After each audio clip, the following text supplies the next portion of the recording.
You're listening to the Ballet Piano Podcast, lifting the lid on dance accompaniment.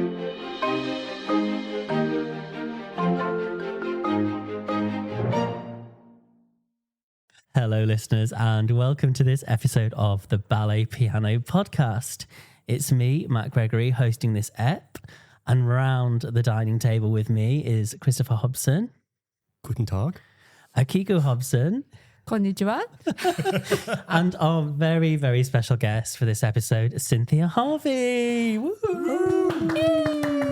Thank you. I was going to say hello in a different language, but I think Take your pick. I'll just say hello. Thanks for coming on, Cynthia. This is an Pleasure. absolute honour for us. How are things with you at the moment? Excellent. You're knee deep in Swan Lake, aren't you? That's right. We're preparing for the Swan Lake in the Round at Royal Albert Hall, Derek Dean's production, English National Ballet, and I'm enjoying it tremendously. And you're freelancing at the moment, aren't you, as a sort of guest repetiteur? I'm considered the associate guest repetiteur for the company. This year I've come 3 times for 6 weeks. Yeah. 6 weeks each time. So it's like a little family. I've gotten to used to the dancers and the staff, and it's been very nice. I like it. That's cool. So where did it all start then? Let's go right back to the beginning, if we may. As far back as we can go. It's a very good place to start. Yes. Well, I first saw ballet on television. In America, we had a TV program called The Ed Sullivan Show. Oh, I know. And the Beatles were on there, and Yeah. Margot and Rudolph went on, did Corsair, and I wanted to be her. And the rumor from my parents was that I stood in front of the TV trying to imitate. I was 3. And my mother, in her infinite wisdom, said, that doesn't look anything like ballet. When she's old enough, if she still wants to we'll take her to a ballet studio. There was one just down the street that did tap acrobatics, baton twirling, very American. Yeah. Did you grow up in California? I did, Yeah, in so that's Northern where California. Yeah. North of San Francisco. Yeah. And my sister and I were entered, I probably was about 5 or 6, into this little local ballet school, Miss Wanda's. And evidently I was too small. I could hardly reach the bar. And that's made me want it even more. Give me a challenge. And I'm like, I need to overcome it. And then we had to quit because the cost became a little too much. And then I went, a couple of years later, my mom put me in the summer Parks and Recreation, YWCA, keep the kids during the summer busy. And that teacher said, Mrs. Harvey, your daughter is bored. She picks up the combinations quicker than the older girls. And there's a really good teacher in town. Here's her name. And so that was the introduction to the really nice Mrs. Christine Walton, who I adored. And I stayed with her till I went to ABT with a couple summers out in different places, So she was also dancing professionally. So she had a family, but she didn't have girls. And I was sort of like a surrogate daughter. She would really take good care of me. And my mother was notoriously late picking me up after class. So she would keep me and we would just work on one step, like just brise, proper technique. And she would just keep me until my mom finally picked me up at least 45 minutes after everybody else left. So I benefited from that extra time and that extra. And did you know early on that you wanted to take it seriously? At what point do you go from it being fun? We performed, and I had some traumatic performances. My mom was working full time and she couldn't participate in some of the community work of getting the show on the stage. And yet I got a featured role in this little town.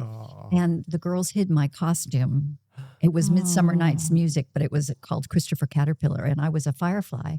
And I had a little pointy hat and wings and a leotard. The wings went over the holes. The wings came out of the holes. Well, they hid the leotard. And the music, I could hear the music. And spite. Yeah, they were jealous. Right. The worst part is I still remember their names. And they are. No, I'm joking. Well, the good part is I had the career. Yeah. So, sweet revenge. I went on stage with just tights and I was 11 years old. So at that point, if I thought if I could get through that, everything else is going to be a piece of cake. Baptism of fire. But around age 11, actually, I did think I'd like to do this, but I didn't realize it was a career. I just thought it was something people did. And then I saw the Bolshoi Ballet came to San Francisco and they had an audition for their ballet school, which was like an etudes, like the ballet etudes, but Russianized. And I got chosen. They auditioned little kids in the town in San Francisco, in the big city. I shouldn't say town. And I got chosen for that. And that I got to see the ballerinas backstage, like the real thing, Maya Plesetskaya, and with the smell of the makeup, the whole thing. I was completely enamored. And from that point on, there was no stopping, no turning back. Because there's a specific smell of the theatre, isn't there? And the buzz that happens when you're in the wings or you're backstage. It never leaves you, does it? It's the smell and the taste that you just can't replicate. The roar of the crowd and the smell of the grease paint. Better not the other way around. Yes. Smell of the crowd. So how did ABT come about then as a place to train? Well, that was at the very end. The same teacher sent me off when when ABT came to San Francisco. She knew somebody in the company and she said, I have this student who's, we need to get her out of the small town of Novato where I was growing up to put me with other competition because otherwise I was kind of training against myself. I didn't know from other people. Yeah. So although I did the regional ballet movement in America, there's a Marin Civic Ballet in the Pacific Northwest. But I ended up then, I auditioned and Patricia Wilde, who was a ballerina with New York City Ballet and later ABT, she was at that point ballet mistress for ABT. She was going to run the school the following year. And so they took me into the school and I lasted about 9 months. And then there was an audition for the company, a proper one with 200 people. And I was 16 and I auditioned it. They took me, but as an apprentice because I was too young. Yeah. And I hadn't finished high school. Wow. So it was everything happened fast. And then you get in the company and then the work starts, the real work. Yeah. And socially also, I was extremely shy. I know it's hard to imagine that now. But I was even as a child, for sure. I used to hide behind my mom and my parents. I didn't talk because I had a very Latina family that was very outgoing and loud and happy. And so I didn't really speak. I waited till I was spoken to. And ballet was great because it was quiet and there was music and I didn't have to speak to anybody. Yeah. So when you join a ballet company and you get to know people, then you get a little bit more comfortable in your skin. And it took me a long time, I think. So at 16 years old is when you started dancing professionally? Yeah. Well, actually, that 16, I got into ABT. It was May. Yeah. And they told me, at 16, you were too young, so they were going to make me an apprentice. And then John Neumeier came to the company to stage Baiser de la Fée, and he chose me over a core girl. Right. Well, she left. And so there was a vacant spot. And, as usual, somebody else's misfortune is my... So nobody hid your costume this time? Not anymore. That thankfully stopped. Otherwise they're going down. No, actually, and ABT, I think still is at that time, and it's kind of like English National Ballet, I feel. The goal is the performance. So everyone was so supportive, and for many, many years, you felt that being uplifted by the group around you. But I'd given myself 4 years. I thought, okay, I'm going to stay in the corps for 4 years. And after 4 years, I don't want to be in the corps anymore. And that last fourth summer, I got the word to the director, Lucia Chase, and she said, oh, we're promoting you. Because I was about to say, I'm about to leave. Wow. So you knew you didn't want to stay in the corps. And you're going to be ballsy enough to say, I want the promotion. Well, I didn't say it as such. I was getting the promotion, but I was so relieved that it was happening because I would have left and I didn't really want to leave. I was very happy. Gosh, you're very ambitious. Ballsy as well to call their bluff. Isn't that weird? I don't know. It was more that I just felt like, well, I've been given little things here and there. Like almost from the second year, I was given the Friends, 6 girls, 3 girls, 4 girls, 3 girls, 2 girls. And then the third and fourth year I was doing Peasant Pas de Deux and I thought I should, I'm putting in the work. Yeah. Nice if I could get the reward. But I was really green when I joined. So it was good that I had the time. And we toured 17 weeks. We'd go in December. We'd leave in December and we wouldn't be back till April. Wow. On the road on the road. And people brought their pets. We were a zoo. Oh, gosh. And it was chartered flights for a great deal of it and trains and buses. And it was insanity, but it was great fun.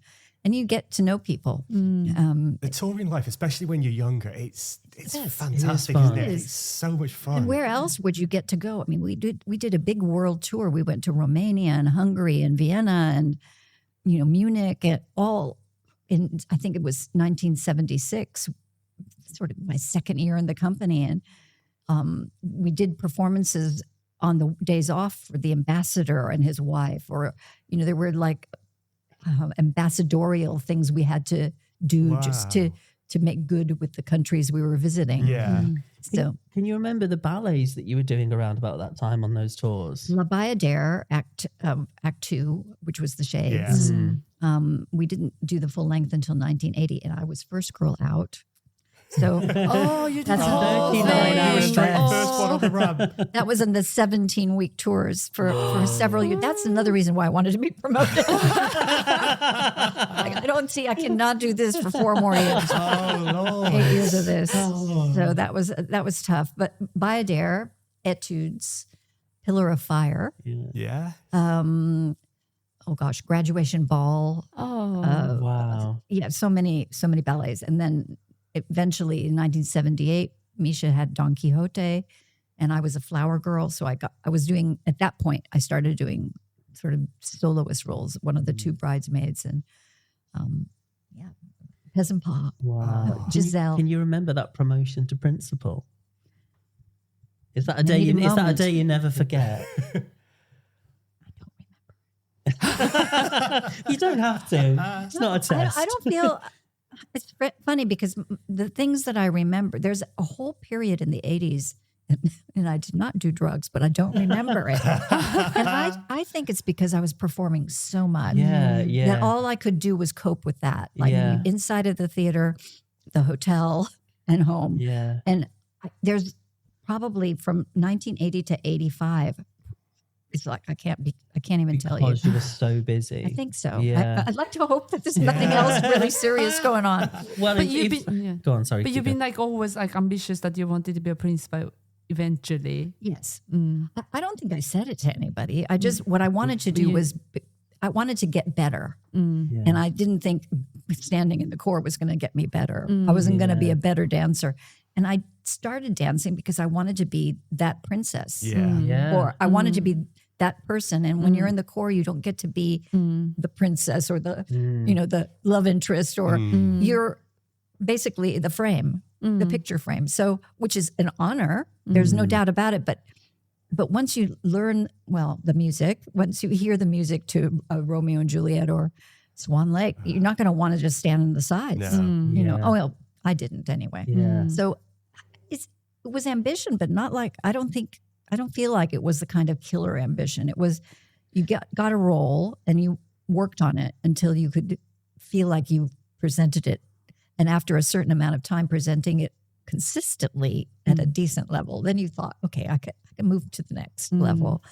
But at least that's how I always wanted. Because starting off in the corps then must be absolutely fantastic training. It is. Because you know exactly what's going on with the ballet, literally from the ground upwards, from the bottom upwards. I think it's so important. It's, even the most talented prodigy should spend time in the corps. Yeah. Even if it's 18 months, you learn the ballet, you learn the importance of the group around you, and you get their sympathy and support. When I did get promoted, I remember more my promotion to soloist than principal. I'm just trying to get the dates straight because maybe it was the other way around. Maybe it was principal. But the Corps de Ballet sent me flowers to say, you gave us hope, because from the inside, they stopped bringing people from the outside. And they actually, I was the first person they promoted in, I think, 4.5, 5 years. Wow. From within, instead of bringing in, they were right, because none of us were ready. Yeah. To have to bring in other people to do the soloist part. So it was when I was promoted to soloist. And I just did Key Tree. And I think that was they kind of went, she's doing the work. She's putting in the work. So there was no resentment, Credit where credit's due. And you're all friends as well, and you're supporting it. Exactly. And they knew that, if I could do it, so could they. Yeah. So I think that's why they were very supportive. And you get a ballet like Don Q, and there's clapping and snapping and energy. Yeah. So, and that was my first full length. Yeah. So. And who, when you were at the heights of principal dancer, who did you do your ballets with mostly? You presumably had more than one partner. I had a lot of They never paired me with anybody in particular, which, to my sort of sadness, I feel bad about that, because I would have liked having a relationship. There were periods in different ballets where I danced with different people. There was a man who's now a ballet master at the Dutch National Ballet, Guillaume Graffin, and I danced a lot with him when he finally came. I did all the romantic ones like Manon, and I did Giselle with him. I did Swan Lake with Fernando Bojones and Kevin McKenzie and Mikhail Bershnikov and Alexander Goodenough, and all these people way before my time. Off Matt's fantasy dinner list here. Shall I just name drop? If you can drop as many names as possible, that would be amazing. I mean, I think back now, and I'm so fortunate to have those people. But I was saying the other day to friends of mine that my first full length was with Anthony Dowell. It was Don Q. And he carried me basically through it all, and was so much fun to work with. And then you think, after that, is it going to get better? Does it get better than this? I could quit then and go to heaven, and I would have been happy. But it was a fantastic production with great people surrounding you, and it just made the first full length, which can be so daunting at the Metropolitan Opera House.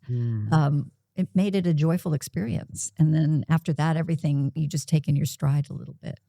Do you have any sort of career-defining performances that sort of really stick out, where you think either I've really made it or I just really danced like phenomenally that night, if I say so myself?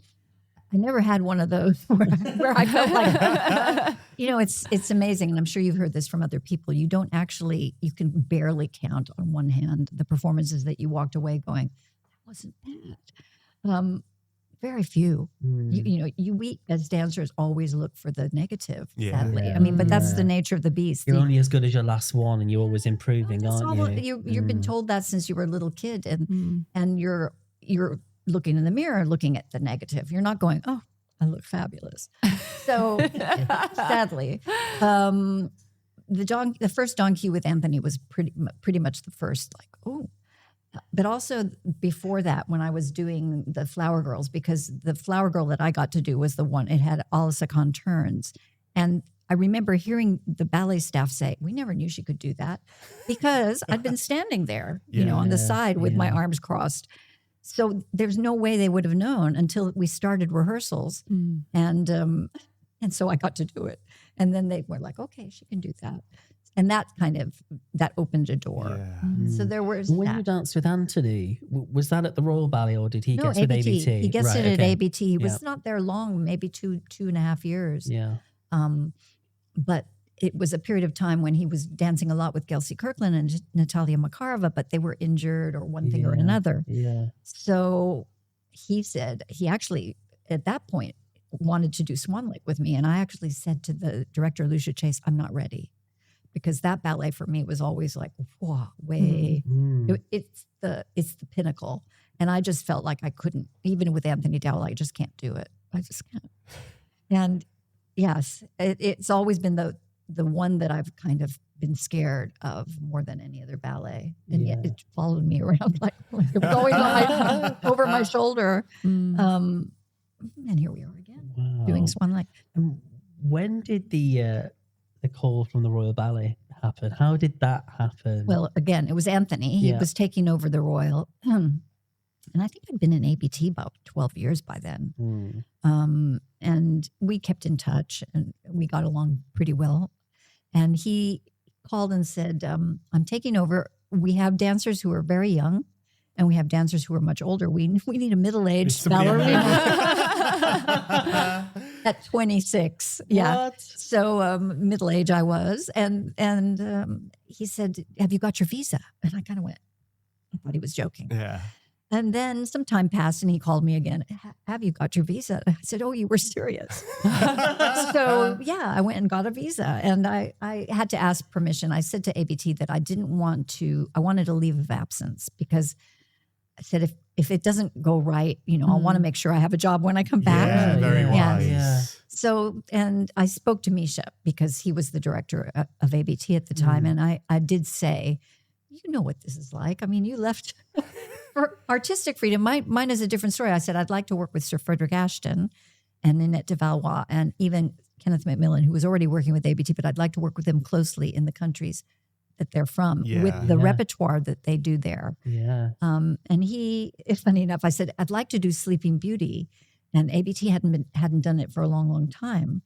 And I always thought that the Royal Sleeping Beauty was the Royal Ballet's ballet. And it was just what you grow up hearing about. And I wanted to dance it there and get coached by those people. Yeah. And then Misha said, oh, but we're doing Sleeping Beauty next year.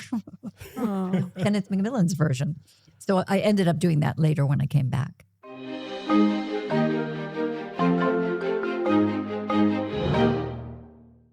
So Cynthia. That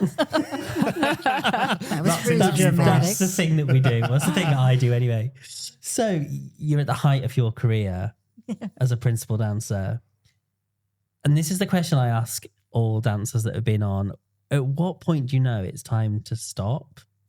Or how do you get to that point? Or how did you decide to retire? Or I'd always said I don't want to dance when people are going, she should be off this.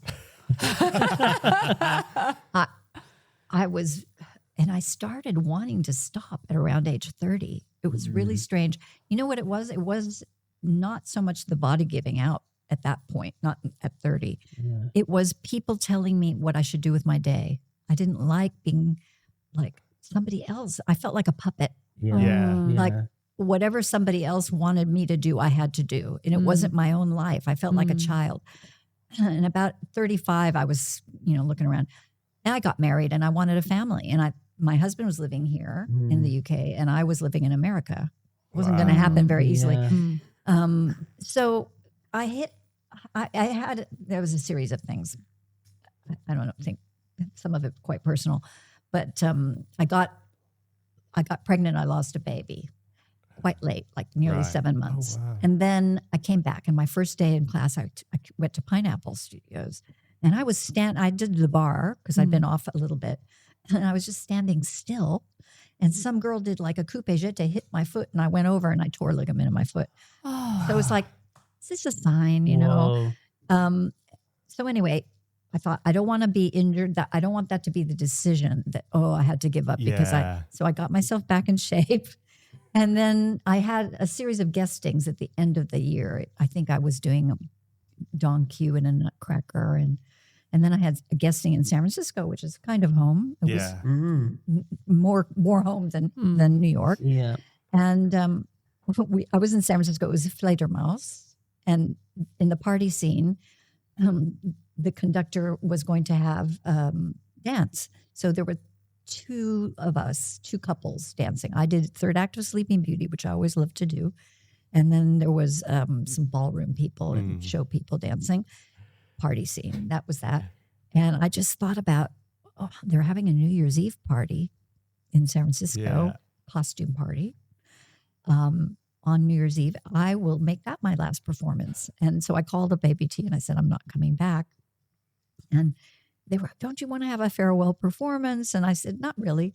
No. I think I'm done. Yeah. I'm done. And especially because after being off for, I don't know, 11 months or something crazy. Yeah. The next thing they wanted me to come back to do is Sleeping Beauty and Theme and Variations, which, Whoa. the hardest.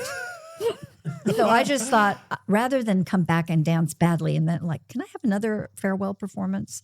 I just thought it's time to stop. Yeah. And was this sort of mid-30s, did you say? I was 38. Oh, okay. Yeah, finally. And that was plenty of time. And I started feeling like I was dancing small. Yeah. I had a bone that I'd chipped as a child running away from boys. And I jumped into the swimming pool thinking it was the deep end and it was shallow. That bone was fine up until I think I was 33. So for the last 5 years of my career, I had this chip bone in my right foot. So I couldn't really stand on point properly on that foot. I was back. Then it started swelling. They had to take liquid out of it all the time with it, aspirate it, what do you call? And it was took the joy out. Yeah. Every 4 days I'd have to go in and get preoccupied by that, aren't you? And things started to hurt. And I thought, you know what? I'm dancing small. I'm dancing carefully. I didn't want to dance carefully because I always liked the big movement and moving was what I loved the most. So I just thought, you know what? I'm not going to get better. And I did far more than I ever anticipated I would. I mean, as ambitious in my heart that I was, I had no idea it would ever happen, really. And so I thought, good while you're ahead. And as a professional dancer, do you feel your technique decline? Yes, I think so. I mean, if you've got to be blind. There's an optimum peak age, isn't there, when you're physically fit? Yeah, but I mean, everybody's different. Every body's different. Yeah. I think part of my repertoire, which was a lot of jumping, it's hard on the back and you have to have a certain amount of strength. There's not a lot of suppleness when you're... And especially then, the physiotherapy and all the things that they're doing now, we didn't have. We were dancing on hard floors and we didn't have, half the stuff that those kids now have. Yeah. And the dancers have. It's a huge support network outside of the studio, absolutely, isn't it? in many places. Yeah. The Royal Ballet is a perfect example. And E&B has a pretty good system in place with, pools and what have you. And so I just thought, when you start to feel like you look stiff, and even if maybe you don't, I would rather somebody say, "Oh no, it's too soon," than to say, "On you for stopping." Don't consider it a year ago, darling. It's a shame you didn't do it sooner. Can you remember that farewell performance? Yes, that I remember. In San Francisco. San Francisco was third act Sleeping Beauty. The conductor, and it's terrible because I did have his name and now I've lost it. He stopped the performance and said, "This is Cynthia Harvey," because I was from the Bay Area. This is her farewell performance, and I had invited my teacher and my sister and all these people to come watch. And so he announced it, and then they brought me flowers and on the stage, and I was laughing. I thought it was funny. End of the performance, I was dancing with Wes Chapman, and he said, "I thought you'd cry." And because I'm a real blubber. I cry when I'm happy. I cry when I'm sad. I cry watching little kids and TV and whatever. No, I was so happy. It was such a relief that I could wake up in the morning with a pain in my neck and not worry that it was going to affect my performance. And from that moment, I was like, phew. I was ready. And it must be the thing when you know that you're ready as well, and it's your decision. That's the perfect. I mean, we've got that from everybody we've spoken to so far this year. That is the sort of the perfect way to finish your career on the stage, isn't it? And if you get that choice to be able to do that and you choose yourself, everybody seems to be sort of very much at peace and at ease with the fact that they chose to do it on their terms, not forced into it through injury or through other factors. That was the reason why I had to get myself back in shape because I thought I don't want to have to turn around and have regrets. So, there were ballets I wanted to have danced that I never got to dance, but, living vicariously through the current company members that I get to watch a little bit sometimes. Yeah. And did you know what you were going to do after you stopped? No. Talk about, and I'm not a person who just I think about things a lot. I'm not just like a free spirit. Yeah. And I didn't know. It's funny. And it was a little bone of contention at home. Like, well, you're not going to earn any money? Yeah, well, I may eventually. So initially I didn't. And I think the first 3-4 years, and then I started teaching locally in Norwich at a lovely school that was there, that was a performing arts school, once a week. Yeah. You know, I needed time away. I didn't realize, you know, being a mom was hard. Yeah. I kind of thought I could do this because I was a dancer, but oh no. Just sucks your energy, no? Totally. Yeah. People underestimate, really. I said that being a dad was the hardest job I've ever had. And I used to think I worked hard before when I worked full time. And then I spent a few months at home looking after the baby when she was like 9 months. I was like, God, I need a job. I know.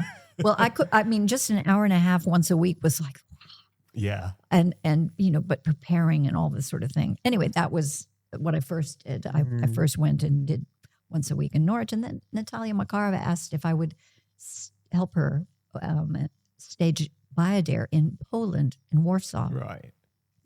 So that was 2004, I think, 2004, 2005. And I said yes. It would. I mean, that's not a call you say no to, is No, it? no, Let's no. be honest. It doesn't happen often because she normally has Olga Everinoff, who's a beautiful, wonderful stager who knows her wishes and her desires backward and forward. So somebody else set the core, but I came and I did all the principals, and then I got it on the stage. And after that, then I think Olga had an injury, which is why she asked me in the first place. And then La Scala, she needed somebody to go there. And I was like, okay, I'll do it. And I went there, and they had asked me if I would teach class as well. And I kind of went, I guess I could. Yeah. I kind of was still in a halfway decent shape, and I could at least warm them up the way I wanted to be warmed up myself. So that's kind of how it started. Was that the natural progression from dancing to pass on your knowledge through staging and then coaching? I never thought I wanted to do that until I did it. Mm. It wasn't like, oh, I'm going to teach class and stage. No, I was so out of the loop at that point. I was not thinking about it at all. But once I got there, I was saying this the other day to Irina Takahashi in the company. There is an instant gratification seeing somebody you're coaching or giving a correction to take that right away. That's almost better than when you're working on your own body and you're trying to accomplish something, because that takes a lot of time, and you have to be patient with yourself, otherwise you go insane. But there's something about seeing that right away, the accomplishment that is joyful. And I think that's what kind of addicted me to. Yeah. Right, your little pearls of wisdom make them better. Which I only got from somebody else. Yeah, Not like I'm not this wise sage, but the oracle. But it is, that is, in the end, you're passing down the things you've learned. And like, gosh, I learned from some of the best, so why shouldn't I? Yeah, and then you've learned that with your experiences as well, with your performances and your career, and then you're passing on your take on the advice that you received. Exactly. And the hardship sometimes is that the standard that I learned from Baryshnikov, including musical standard, was so high, because he was he was pretty good. He played the piano, and he wanted the music to be as good as possible. And usually the standard was quite high. So it's very hard for me now. Sometimes if I see things really slow. It's so slow. Some things are so I'm slow. gritting my teeth. I'm sure that I'm wearing down my molars back there. But because when we were doing this podcasting and then started to have this in conversation with, and I kept saying to Chris, we have to have you. Oh yeah, because we've said this for a while. Because haven't as a pianist, we work with many teachers, and not necessarily everybody understand musical phrases or how to work with a musician. And I just remember playing for you. It was just so organic. Aww. There was no conflict in the movement and the music, and it was just so natural to be able to play for you. And I said, somebody like you, we need to interview, because we talk about ballet and music. Yes. So And I also I trained when I got to New York. I worked with David Howard, who had some of the best. He had Lynn Stamford and Doug Corbin, some fantastic accompanists. And then they started making CDs. Yeah. And I had all those. When I started teaching, instead of just thinking of the combinations, I would use their music so that the rhythms would come more naturally. And even now, sometimes I go home at night and I stress about the next day's class. I still do after all these years. And I have my playlist on my phone, and I go to some of them just to get a rhythm, because if I run out of, my brain runs out of ideas, at least if I can hear some music, it inspires to be able to think of something to fit that music. But in theory, Better not do the same music every time. Yeah, but lots of people say, don't they, like music is, there's a famous old quote, music is the reason we dance, music is, and that's true, like music, whether you are doing ballet or you're doing hip hop or anything like that, music is the rhythm and everything that gets inside you. So I think that's amazing that you just use it as like even just a starting point. Oh, yes. Just to get something inside your head. And the pianist is, probably not going to play what you've been listening to. They'll play their own variation and put their own interpretation on it. If you just let me do it in my head, then we're in trouble. Because sometimes I think something's going to be fabulous, and of course, not an even phrase, or or in my head it's got to be a little quicker, and then I see the dancers and I'm panicked because they're looking like their eyes are huge. But I've had that actually, where I've gone to a company who will remain unnamed, and I've given a petit allegro, which is allegro, and I like, because I enjoyed. For me, allegro was the most fun. I love dancing fast and I love jumping. So, and this ballerina went to the accompanist and said, "It's too fast, slow it down." And I just went, "You're too slow." Yes. We love you. Oh, can we get that on a t-shirt? Get that on a t-shirt. Too slow. It was insulting. I was thinking to myself, really? Yeah. I would never have done that to an accompanist. Who are you to say? Yeah. But like, really, like some teachers, they just literally conduct us every beat. I know. I've heard that. And I've seen it. Yeah, and it's very difficult for us because we want to be accommodative, but we can't change every beat. I know. I mean, I know at ABT when I was running the school, I would get some of the accompanists would say, that teacher, she's snapping her fingers the whole time. And I know it wasn't for you. It was because the dancers, but if they can't hear the music, that's a problem. They need to hear the music and understand, why they're off the music. What are they doing? Or they would knock on the table or something and make a lot of noise. And I would find that unusual. And I end up singing. Sometimes I have to shut myself up. We love singing. Yes. As long as it's in tune. But I think as a pianist, I know when I'm accompanying, I feel that I am sort of able to make micro adjustments to tempos. Of course. Because sometimes it's not, if you say we'll mark it and then the second time we play it, it's going to be 99.9% the same, but it's never going to be, because we're all human. But I don't think it's my job then to suddenly change tempos every group for all these sorts of things. I know. Unless the teacher has asked me to, because the teacher is the person who's in charge. It's like if you've got a group of, everyone's coming from the corner doing Grand Allegro, and then the teacher says, "Right, this is the last group," and you've got dancers looking at you. I want to go continue, but the teacher's saying no. It's like, no, the teacher is the person who is in charge of this. I don't overrule the teacher in that. It's really hard. That's a hard place I've been in myself, where you're looking at your watch because we have to stop at a certain time, and they keep going. Consider it a compliment, but at the same time, I've planned the class for exactly. And even now, if they ask me to do an adagio the second time, because I think one time is enough and we'll go on. But if they ask for a second time, that's taken 3 minutes out of my next combination. So consequently, I've been giving one less allegro, which really breaks my heart. Because I always feel like I want to dance when they're doing the allegro.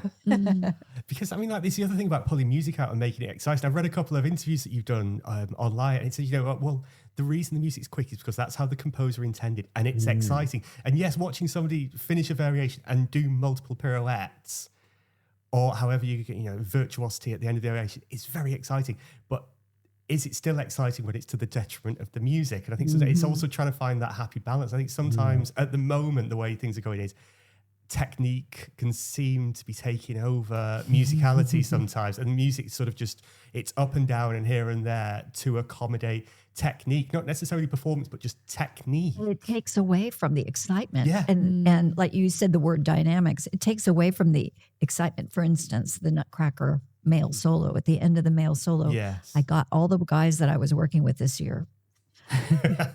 A tarantella tempi. Yeah. And then the last.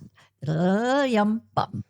And the first rehearsal I had with one of the principals, and he did all these turns and then waited. And I said, you can't do that. There's nothing Gavin worse was than in the putting a room. RAL on that. It's just... It's so dull. Anyway, so luckily Gavin was there and he went, I can imagine his eyes lit up. it was very nice. And I said, how did they respond to that? they responded well Okay. because new director. Yeah. Yeah. And I said to Aaron, you can't let them do that. You can't. It's just, it ruins it. It ruins everything. Yeah. And he agreed, and that was good. Yeah. I mean, that's good. I mean, in that set of circumstances, it was a new director with a new set of eyes, wasn't it? I mean, because that And a new me. Yeah. And he's brought you in purposefully. Yes, that was the reason. Yeah. I don't know. It wasn't because of my musicality. But he's brought you in for a reason. He brought me in. Yeah. So I figured, well, if I talked to him about that, and then they looked so much better. They were turning faster. Yeah, it was And more then- exciting. And the audience whooped. This ties in with when you were staging all these ballets. You can make those calls then, I presume, on tempo. Yes. And is that what happened? When you can make those decisions, you tighten up where it needs to be. And You'd like to. Yeah. I mean, and I always try to take the advice of a conductor. I don't know music. I mean, I played piano as a child for like 2 minutes. and not enough to be accomplished at anything. But you have to take the conductor's word for it. And I'm not going to ruin the example for me. The worst is the Swan Lake Act 2 6/8. Yes. It's gotten so slow. And it when I had to do it at the Royal, Bernard Haitink was the conductor.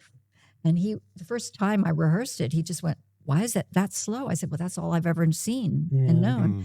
And he went, no, it's da-dee-um, da-da-dum, ba-dum, bum. Yeah.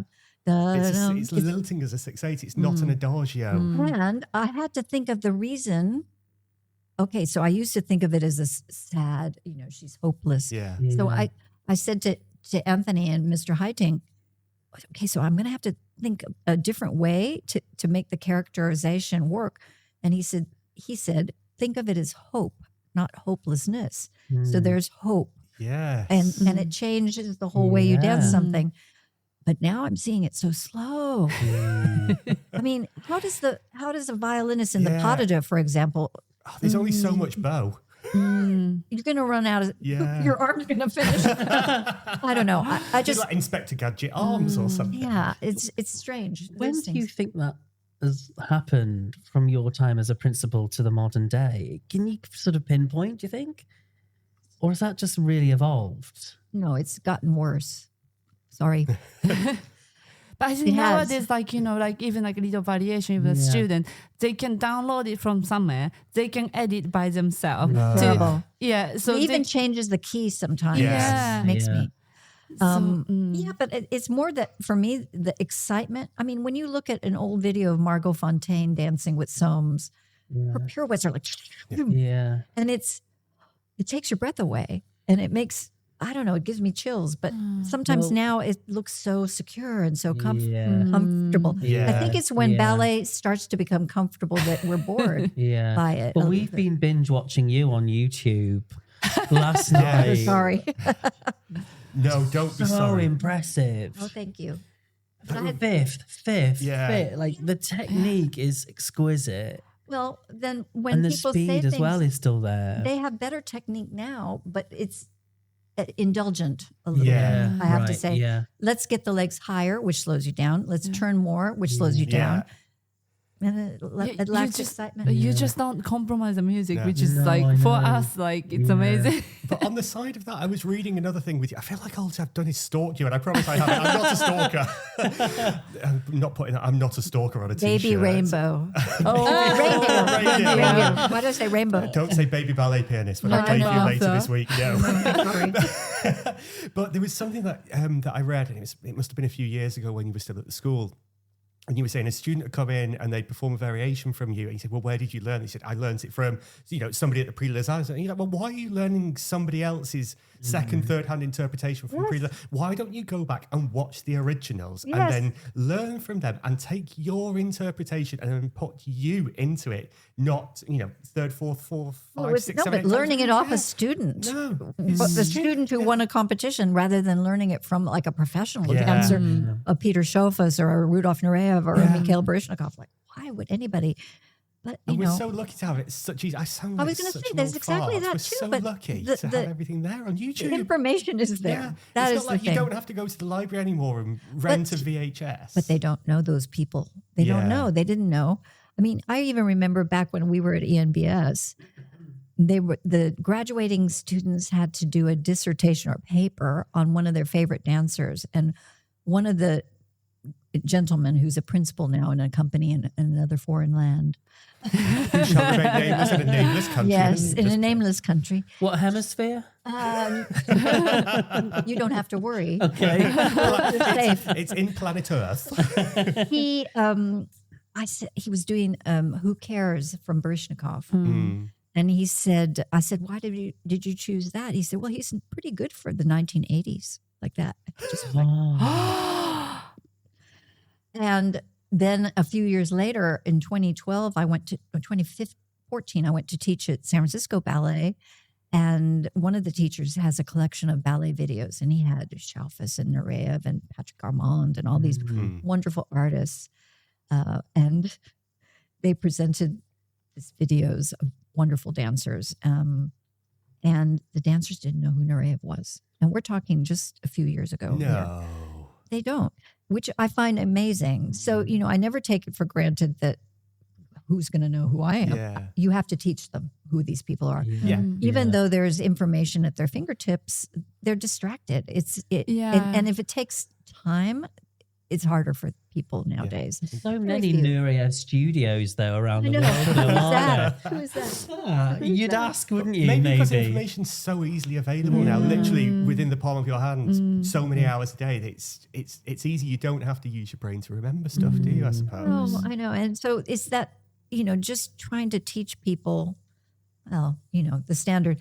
And going back to the music is, I had Jack Lanchbury as a conductor, Paul Connolly, really wonderful conductors who, kind of took no prisoners.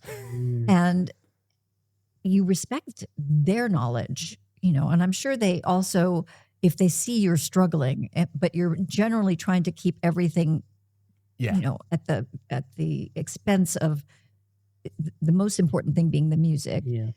Then they're gonna give you a little leeway if something goes wrong. But if you're exaggerating all the tempi, and then I'm sure they're probably like, I don't need to bother watching. Like why bother? Yeah, I mean, there's only so much a conductor can do because the music's got to flow. These 80 people in an orchestra can only give so much, and it takes the time to communicate, doesn't it? If you're on the box to everybody in the orchestra, and if the couple on stage are being, let's say, loose with the tempi or pulling it around, then it must be very hard for a conductor. To go back to Akiko's, her question about when did it happen? When did this all start? And how? I think it's ballet people, ballet masters, ballet mistresses, or we have to say repetitors nowadays. Yeah. I think without the education of understanding that it's about the music, that we respond, we are to... our bodies are representing, we're the instrument. We're another instrument. So you're supposed to reflect the music. I don't think that we're leading the music. And I think a lot of ballet staff don't see it like that. And they get away with it. And sometimes I've heard from friends of mine who are conducting that they have dancers stated, or ballet staff say, oh, but that's not how we do it here. We take it, you have to stop. You have to take it slower. You have to... And what is he supposed to do, or she, the conductor? What are they supposed to do? They're supposed to go their own merry way. No. So, it's always a compromise, but then it's compromise sometimes too far. Exactly. It's got to be symbiotic, I think, hasn't it? I mean, sadly, I'm not staging ballets. But when I have rehearsals and I know what it should be, then I'm pretty, I say to them, I'm sorry, it's boring. Don't boring me. I like that quote. Don't bore me.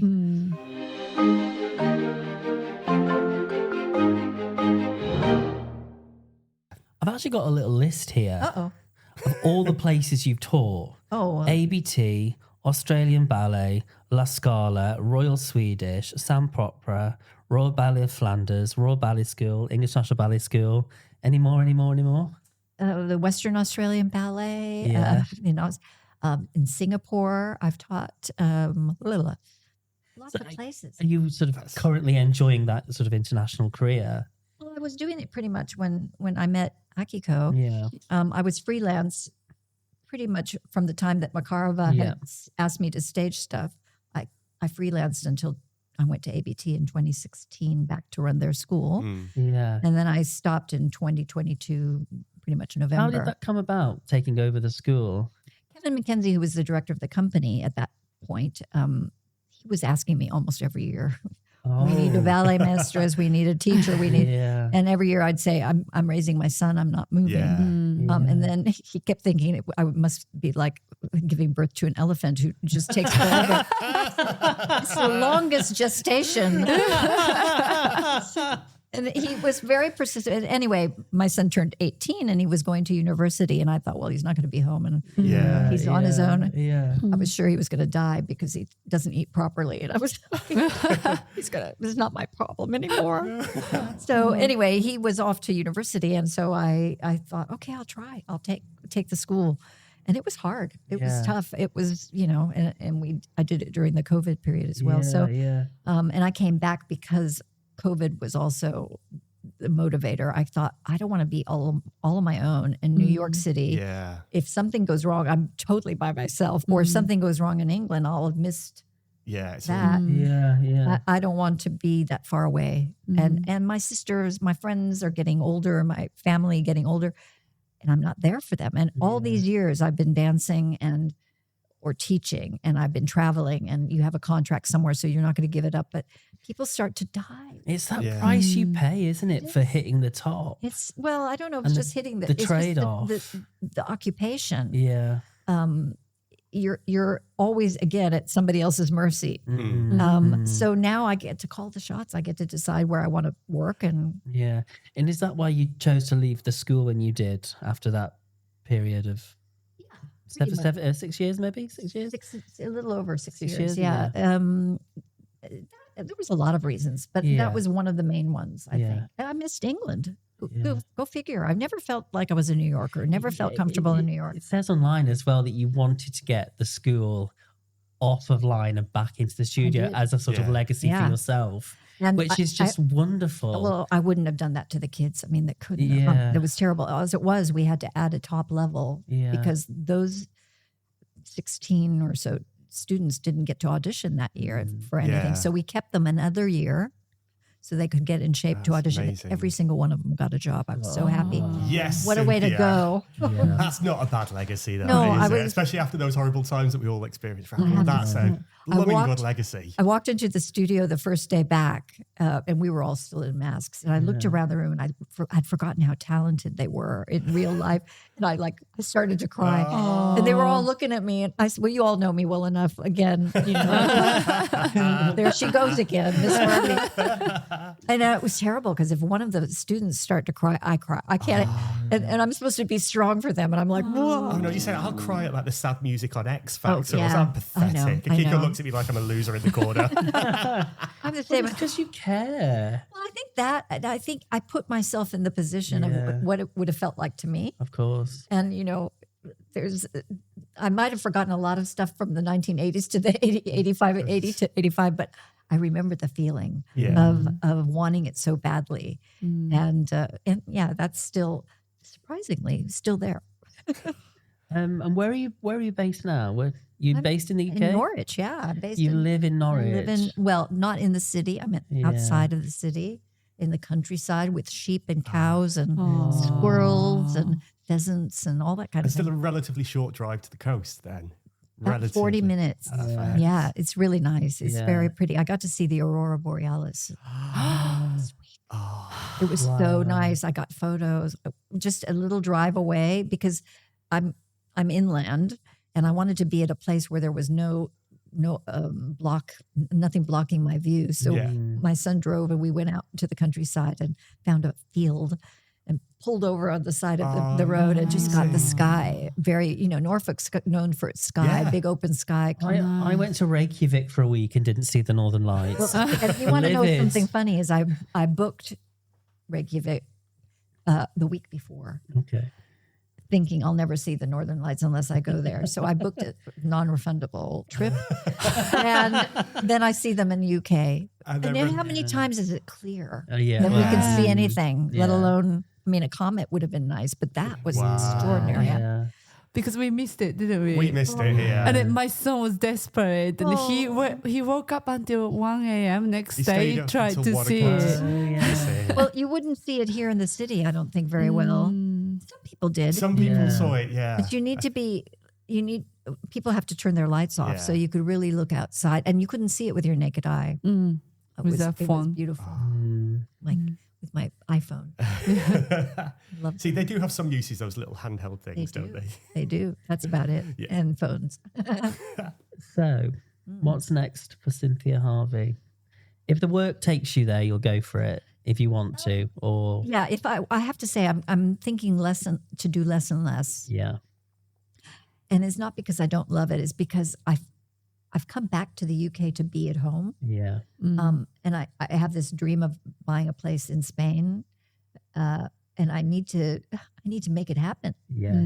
I can't make it happen if I'm working, and I don't have time. And there are things in my apartment, if I'm gone 2-3 weeks somewhere and I come home for 7 days, it's torture. All that mail I have to answer. And there's things that are falling apart that you have to fix. And it panics me a little bit. So I'm going to try this. This past year, I've done way too much. And I'm going to try to slow down a little bit. And I want to just get myself in shape. I need to. You're in fine shape. Thank you very much. That's nice to hear, but not aerobically. So, I go up some stairs, I'm out of breath. I shouldn't. You need to get in better shape as you get older. Trust me. You're not giving me anything to look forward to. I know. But I keep thinking in my head is if I get it in a better aerobic shape, then everything else will be easy. It won't be so hard, life. And You'll be getting in a tutu and going on next week. That's not going to happen. That was one of the happiest days of my life was not having to sew shoes anymore. Yeah. It was so. I do the ribbons with the relief. lighters and things. Yes, all of that. True maintenance. Yeah. But if EMB call you, you'll come back. Oh yeah, I have. Have you got things lined up? I've got things lined up for next year. Fantastic. So that's good. Yes, that's good news for us. But I then need you all to come and play. We'll be there. Get to play for you. We'll be there. I had such a great time. Akiko was one of my favorite all-time accompanists. You were my favorite teacher. We had a great time at that time. We did. It was not easy because it was kind of between directors and I was coming in. And it was Don't Kill, you said.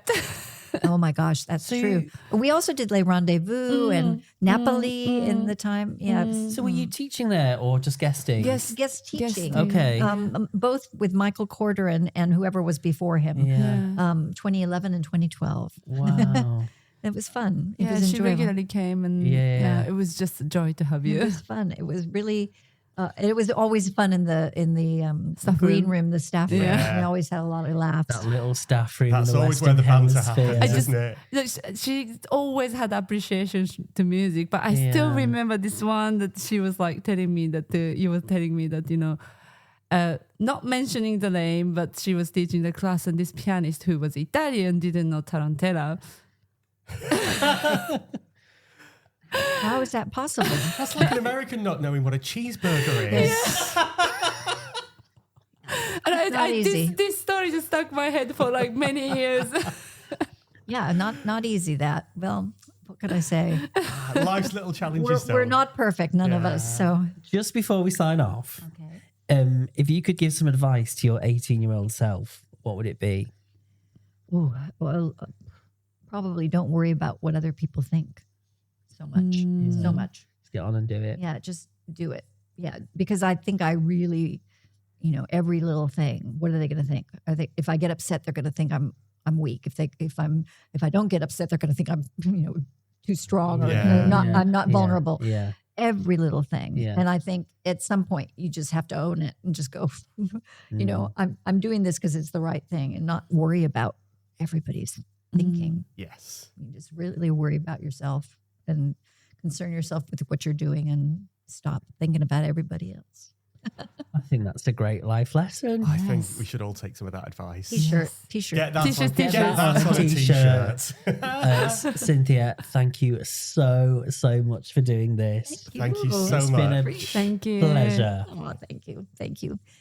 So we're going to say in different languages goodbye now? Oh. Merci beaucoup. Ciao. Sayonara. Bye.